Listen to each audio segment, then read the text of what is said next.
Não, não. Aí, ligou? Aqui. Boa noite a todos, a todas. E eu vou voltar para minha aldeia. Eu vim contar aqui o caso de Minas e o coração rebelde de Minas. Então, vamos lá. Porque com esse que o nosso macro, né, na visão da Maria Lúcia, do Eric, do meu colega do Rio Grande do Sul. Então, o que está acontecendo com as dívidas dos estados? O que aconteceu com a dívida de Minas? Que a situação é o mesmo, o modo operante da dívida é o mesmo. Então, Minas foram 3 contratos. Um é o 04 de 98, que foi assumido, né, foi assinado em 18/2 de 98. O paradoxo que vocês vão ver de Minas, que foi o primeiro governador a assinar, foi Eduardo Azeredo, foi o primeiro a assinar o contrato, o ajuste. E depois nós vamos chegar lá no Itamar, que o Itamar resolveu. O segundo foi a abertura de crédito de compra da venda de ações com a União, assinado em 8/5, que é o PROES. O PROES, ele empréstimo de Minas, foi 4 bilhões e 300 milhões de reais. Ele foi justificado pela necessidade de promover o saneamento e a privatização dos bancos estaduais. Esse está em GPDI mais 6. O contrato 04 é GPDI mais 9. O que acontece com isso? Foi privatizado, foi saneado os bancos e, na privatização, esses bancos foram vendidos por 1/3 do preço. Gastou-se 1 bilhão e 500 milhões, aproximadamente, para sanear o Benge, por exemplo, e ele foi vendido por 500 milhões. Então, o povo ficou com esse passivo, né? E outro contrato também foi de conta de resultados a compensar, foi assinado também em 95, depois mais 5 aditivos. A União repassa ao Estado o seu débito com a CEMIG. Então, vamos pegar o primeiro contrato, né, da CEMIG. Ele era de 602 milhões. Minas pagou, no final de 2011, pagando as prestações, teve uma época ali que não pagou, estava em 5 bilhões e 600 milhões.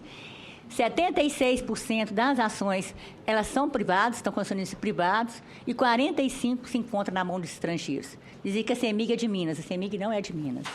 Então, no final de 2012, o Estado renegociou essa dívida por meio de tomada de empréstimo externo, cerca de 4 bilhões com o Banco Mundial e outras instituições internacionais, alegando que teve um desconto de 1 bi 900 e passaria a pagar juros de 4,68, mais a média ponderada pelos saldos e pela projeção da Libor. Então, ou seja, 4,62 mais a variação cambial. Isso aí foi feito a toque de caixa. Nós, lá da Auditoria Cidadã, eu trouxe os documentos questionando essa parte, mas é o que está acontecendo em Minas. Então, a dívida com a União, entrou os títulos, né, do Estado, as letras do Tesouro, os débitos que tinha com o Banco do Brasil, com a Caixa Econômica, vários bancos, e diminuiu um crédito de correção monetária do IPI que a União tinha com o Estado e município. Aí vai fazendo, para você ter uma ideia da dívida de Minas, ele fica 2 anos acertando a dívida e acertando também o valor daquilo que estava sendo privatizado, ou dando à União para garantizar os 10% da entrada, né? Então, a parcela a ser amortizada foi com bens e direitos na conta gráfica aberta ao agente. Esse agente aí, a gente acha que é o Banco do Brasil, mas a gente não conseguiu. E 10% da dívida imobiliária. Então, o governo que fez esse contrato, que foi Eduardo Azeredo, ele não pagou nenhuma parcela. Então, ele deixou para o Itamar Franco, quando o Itamar Franco assume, ele deixou para pagar essa dívida. Então, o valor do IPI, a correção monetária do IPI que o Estado, que a União devia ao Estado, ele tinha de repassar o quê? O IPI é da conta de repasse do Fundo de Participação dos Municípios. A União teria de passar 20% desses créditos a municípios. Nós não conseguimos apurar se foi realmente passado. Até o presente momento, a gente não achou isso. Isso está, inclusive na lei, na letra B do artigo 8º da 9496, fala essa parte. Então, entrou alienações das ações do Benge, letras do Tesouro, foi isso que Minas deu. E o estranho é que, nessa parte, ela fala assim, se os valores não forem suficientes, o Estado se compromete a pagar o saldo restante à vista ou alienar novos bens e direitos e passar a União, utiliza para amortização a dívida refinanciada. Então, a Minas deu esse patrimônio, mas nem sabe quanto valia. E a gente não consegue achar essa conta gráfica. A sociedade civil, isso não tem transparência, não tem controle social. Por mais que a gente passa cartas solicitando essa transparência. Inclusive, senador, eu trouxe aqui para a comissão várias cartas que nós já protocolizamos e nenhuma delas obteve resposta do governo do Estado. Fica com o senhor. Nós estamos tentando. O contrato inicial sofreu alterações de valor desde a sua assinatura, que foi em 98, todos até o quarto termo aditivo, tudo no governo Eduardo Azeredo. Então, o primeiro aditivo foi reajuste dos valores devidos. Eu estou colocando isso, senhor, para vocês verem como que o Estado não sabia o que ele estava dando, o que ele estava negociando. Ele vai fazendo esses aditivos, altera os valores das empresas privatizadas. O terceiro aditivo, o Estado precisa de dinheiro, obter recursos livres, ele aliena ações da CEMIG. E vai essa luta.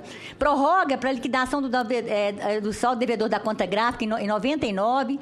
Até esta data, o governo ainda não havia quitado nada totalmente. Em 28/1, que esse repassa o quê? As ações das centrais de abastecimento de Minas Gerais. Ela pertence à União, repassa para a União, e também as ações da Companhia de Armações e Silos do Estado de Minas Gerais, a CASENG. Não se sabe como foi calculado esse ativo dessas empresas, nem o seu valor, não se apresenta a conta gráfica. Então, essa história de Minas é a história de todos os estados brasileiros. Isso aí foi feito naquela política neoliberal, vocês vão ver as leis, a medida provisória, foram todas na década de 90. Então, o que a sociedade precisa saber? A primeira coisa que colocou, que dívida é essa, né? Então, Minas não se cala em relação a esse sistema da dívida. Então, nós vemos aqui com o nosso coração rebelde, mostrar que Minas, desde 99, nós estamos lutando. Aí eu trouxe até um tese de mestrado que eu entreguei para o senador Randolfo, eu trouxe mais 2 cópias, para ver esse pedido da moratória do Itamar, como que foi feito isso, como que a mídia usou, como que foi usado isso. Primeiro, antes do Itamar declarar, era moratória. Depois, quando declarou a moratória, virou calote. Como seria calote se a União poderia, inclusive, reter o fundo de participação do Estado? Minas não ia dar calote. A gente quer pagar a dívida, se ela for legal e legítima. Então, você vê a lógica, tanto no campo da comunicação quanto no campo da política. Itamar é isolado pelo governo. Itamar tenta desatrelar o Estado da ganância do capital internacional. Solicita suspensão por 90 dias para pagamento do débito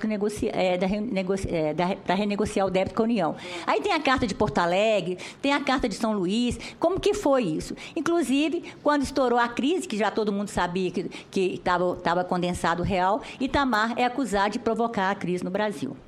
Então, vamos ver figurações da mídia política na cena mineira, dessa professora Terezinha, que eu trouxe uma cópia para vocês. Minas não se cala, o sistema da dívida. A professora Misabel Abel Ders, quando ela foi procuradora do Estado, ela solicita a emissão de uma breve nota técnica sobre as graves questões de hermenêutica constitucional envoltas na pretensão de tutela jurisdicional por parte do Estado de Minas Gerais junto ao Supremo Tribunal Federal contra a União. Então, lá tem todos os pressupostos, inclusive de federalismo, dessa parte toda que meus companheiros já falaram. Então, ela pede também revisão de cláusulas do contrato que, à luz dos princípios constitucionais asseguratórios do Pacto Federativo e da autonomia dos entes federados, violam a Constituição em face do fundamento do despacho monocromático que foi da Lavra lá do Supremo. Aí, o que acontece? Em 2001, lá o conflito. Na lei fala variação do GPDI. Ali fala variação positiva. Então, quando era negativa, eles não punham 0. Ali, aquela fórmula ali, vocês vão ver, só por ter apurado aquela forma, Minas está pagando a mais 2 bilhões e 100 milhões. Porque eles são juros sobre juros, eles dividem por 12 e vai aplicando mês a mês. Então, dá 7,76. Então, aquela variação positiva, quando Minas questiona isso, vocês vão ver o que vai acontecer.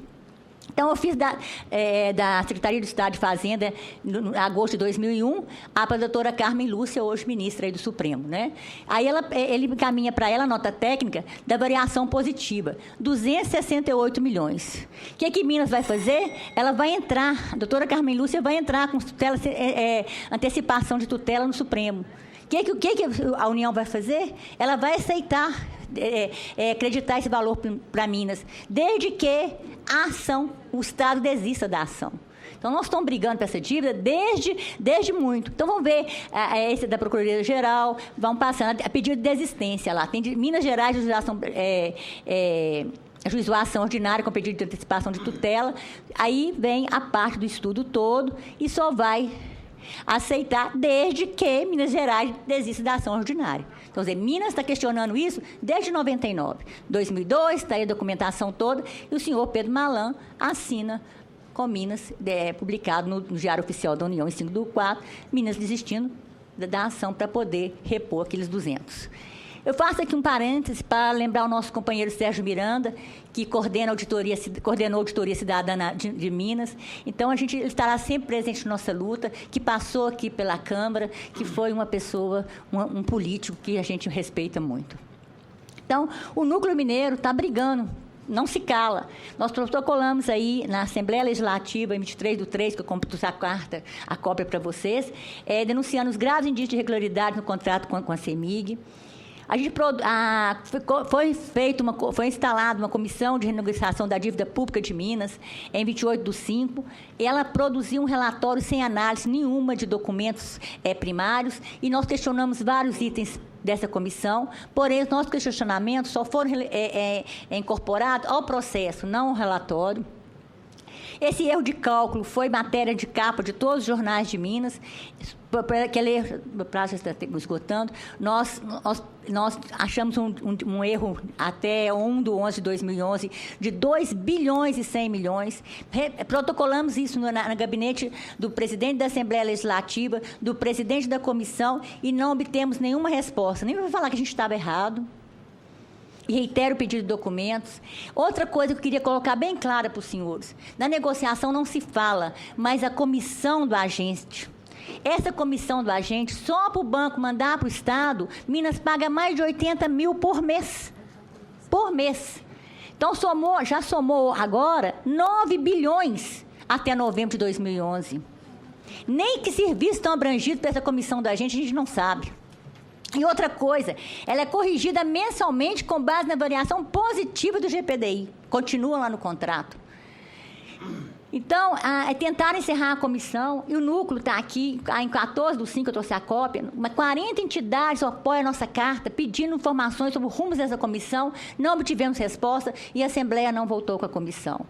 A dívida de Minas está ali como ela sobe, de 43, está em 63 no final de 2000. Está lá a dívida externa de Minas como está crescendo para pagar a dívida. Os juros e encargos da dívida. Em 2012, gastamos 6 bilhões e 300 e a dívida ainda cresceu mais 4. Aqui, Minas com juros e amortização, ela gasta muito mais do que com saúde, com educação e transporte. O Tribunal de Contas, porque a grande briga lá na Assembleia é que não ia fazer auditoria da dívida, porque o Tribunal de Contas já fazia isso. Nós recebemos uma carta do Tribunal de Contas, nós solicitamos a informação, ele falou que ele não audita a dívida, ele apenas faz análise dos valores pagos e projeção para o futuro. Não auditou a dívida que deram origem à renegociação de 98 e nem faz análise dos fatores que motivam a evolução da dívida. Está no ofício que nós trouxemos a cópia para os senhores. Então, aqui no PL 1238, se for a partir de janeiro, a dívida de Minas não vai resolver para o Estado, porque ele não vai conseguir pagar, vai comprometer 13% da receita líquida, e a gente vai ter de pagar 144 bilhões. O que melhora? Melhora que, se deixar do jeito que está, Minas, quando chegar ao final dos 360 parcelas, ela vai ter de pegar o restante em 10 anos, como todos os estados. Isso corresponde a 40% da receita líquida real do Estado. Então, a dívida dos municípios, eu quero abrir um parênteses para abrir um caso do município, que está também na medida provisória, né, de agosto de 2001. Ela aplica a tabela Price, juros calculados mensalmente sobre 9% sobre o saldo devedor, dependendo se foi 10% de entrada ou 20%, a mesma coisa do Estado, correção monetária para o IGPI, atraso de juros de moras. Um caso do município mineiro, não sei se vocês conhecem Ipatinga, isso é Ipatinga. O município negociou 19 milhões, já pagou 157 parcelas e já ainda está devendo 49 milhões. E paga, senhores, 2,38 de comissão mensal para o Banco do Brasil mandar a guia para eles. Uma parcela de 495 mil, eles pagam 11 mil de comissão do agente. Então, a gente quer uma articulação política para a realização de completa auditoria da dívida com participação da sociedade, a fim de garantir transparência e ação concreta sobre os resultados operados. Muito obrigada e desculpa ter avançado o tempo.